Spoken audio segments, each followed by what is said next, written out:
This is A News at 11. Good evening. A downtown London bar was packed tonight with people not looking to drink, but rather to learn. It was all part of Ignite London, a first for the Forest City. Scott Lightfoot has more on the event and what it hoped to accomplish.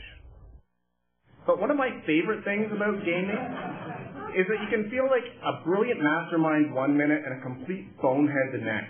From why board games are the ultimate form of social entertainment, everybody needs to start talking about it. Well, not everybody, but a lot of people need to start talking about it. I'm here to talk about it. Politicians need to start talking about it. Businesses need to start talking about it. to why this area should have a municipally owned fiber optic network. 10 speakers had 5 minutes each to inform, enlighten, educate, and entertain. There were no restrictions on topics, and the only aids allowed were 20 slides. But the formula seemed to work as dozens of people turned out to listen and learn at the first ever Ignite London. Found out about it online and realized it wasn't in London, and it had to be. Speakers are volunteers, some simply interested in a topic, others are considered experts. We're looking at how we can create a greener city, a more sustainable city. Like Sean Galloway, the City of London's urban designer. Everything's so varied. There's lots of information. I'll tell you one thing is super intense. That 5 minutes was the shortest amount of time in my life.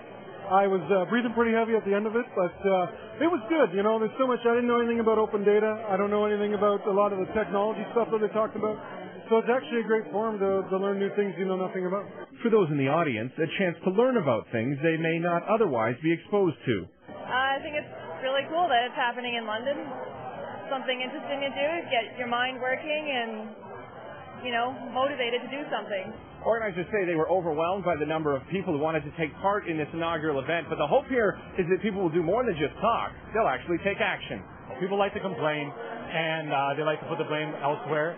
And it's time people really started taking ownership. Organizers say due to the success of this event, they'll do it again in October with a new slate of speakers and a new set of topics. In London, Scott Lightfoot, A News.